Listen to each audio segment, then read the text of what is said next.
ইমানে লাজ লগা বিষয় মাননীয় মুখ্যমন্ত্ৰী ডক্টৰ হেমন্ত বিশ্ব শৰ্মা ডাঙৰীয়াৰ চৰকাৰৰ তৰফৰ পৰা আজি মহিলা উদ্যমিতা যি সবলীকৰণ উদ্যোগীকৰণ আঁচনি লৈ পেলাই ফৰ্ম বিতৰণৰ বাবে প্ৰায় 2000তকৈ অধিক মানুহ ৰৈ আছিল মহিলা ৰৈ আছিল সেই সভাত আহি পেলাই তেওঁ ৰাহুল গান্ধী বিন বুলাই মেহমান মানে মতাই নাই আৰু বেলেগৰ পিঠাৰে মানে বিয়া পাতিব বিচৰা যিটো কংগ্ৰেছৰ স্বভাৱ সেইটো কাৰবাৰ ৰাহুল গান্ধী আকৌ পুনৰ কৰিলে মহাবিদ্যালয় পালো মহিলা বিশ্ববিদ্যালয় পালো এখন বিশ্বনাথ হস্পিটেল পালো কেইখন ইয়াত আমি আদৰ্শ চাহ বাগান অঞ্চলত আমি বিদ্যালয় পালো কেইখন হস্পিটেল লাভ কৰিলো ইয়াৰ লগতে বিশেষভাৱে মৰিনী হৃদয় ৰেখা আৰু প্ৰায় 5খন জিলাক সংযোগ কৰে ধুধুৰালি যিটো আমাৰ হৃদয় ৰেখা কংগ্ৰেছৰ যিসকল নেতা পানী নেতা আছিল তেওঁলোকে ৰাহুল গান্ধীক কৈ আহিছিল ৰাস্তা কিনাৰে কিনাৰে বহুত মানুহৰ সমাগম হ'ব মৰিনীত সমষ্টিত প্ৰৱেশ কৰি প্ৰায় 10 কিলোমিটাৰ বাট আহি আমগুৰি সমষ্টিত জাজি দলং পাৰ হৈ যেতিয়া হেমলাই গাঁও পঞ্চায়তৰ লোকে তেওঁ কোনো মহিলা বা ৰাইজৰ সহায় নাপালে ইমানে লাজ লগা বিষয় মাননীয় মুখ্যমন্ত্ৰী ডক্টৰ হেমন্ত বিশ্ব শৰ্মা ডাঙৰীয়াৰ চৰকাৰৰ তৰফৰ পৰা আজি মহিলা উদ্যমিতা যি সবলীকৰণ উদ্যোগীকৰণ আঁচনি লৈ পেলাই ফৰ্ম বিতৰণৰ বাবে প্ৰায় 2000তকৈ অধিক মানুহ ৰৈ আছিল মহিলা ৰৈ আছিল সেই সভাত আহি পেলাই তেওঁ ৰাহুল গান্ধী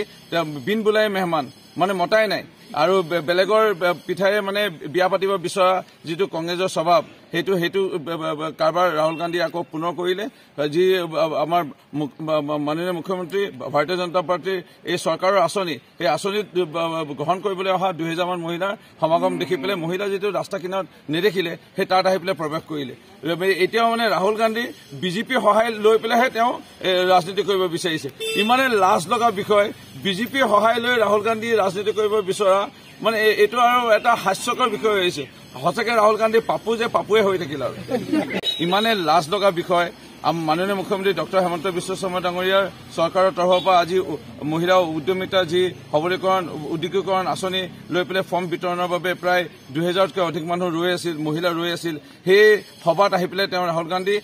বিন বুলাই মেহমান মানে মতাই নাই আৰু বেলেগৰ পিঠাৰে মানে বিয়া পাতিব বিচৰা যিটো কংগ্ৰেছৰ স্বভাৱ সেইটো কাৰবাৰ ৰাহুল গান্ধী আকৌ পুনৰ কৰিলে মহাবিদ্যালয় পালো মহিলা বিশ্ববিদ্যালয় পালো এখন বিশ্বনাথ হস্পিটেল পালো কেইখন ইয়াত আমি আদৰ্শ চাহ বাগান অঞ্চলত আমি বিদ্যালয় পালো কেইখন হস্পিটেল লাভ কৰিলো ইয়াৰ লগতে বিশেষভাৱে মৰিনী হৃদয় ৰেখা আৰু প্ৰায় 5খন জিলাক সংযোগ কৰে ধুধুৰালি যিটো আমাৰ হৃদয় ৰেখা কংগ্ৰেছৰ যিসকল নেতা পানী নেতা আছিল তেওঁলোকে ৰাহুল গান্ধীক কৈ আহিছিল ৰাস্তা কিনাৰে কিনাৰে বহুত মানুহৰ সমাগম হ'ব মৰিনীত সমষ্টিত প্ৰৱেশ কৰি প্ৰায় 10 কিলোমিটাৰ বাট আহি আমগুৰি সমষ্টিত জাজি দলং পাৰ হৈ যেতিয়া হেমলাই গাঁও পঞ্চায়তৰ লোকে তেওঁ কোনো মহিলা বা ৰাইজৰ সহায় নাপালে ইমানে লাজ লগা বিষয় মাননীয় মুখ্যমন্ত্ৰী ডক্টৰ হেমন্ত বিশ্ব শৰ্মা ডাঙৰীয়াৰ চৰকাৰৰ তৰফৰ পৰা আজি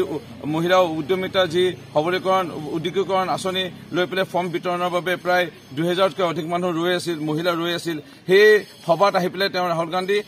বিন বুলাই মেহমান মানে মতাই নাই আৰু বেলেগৰ পিঠাৰে মানে বিয়া পাতিব বিচৰা যিটো কংগ্ৰেছৰ স্বভাৱ সেইটো কাৰবাৰ ৰাহুল গান্ধী আকৌ পুনৰ কৰিলে যি আমাৰ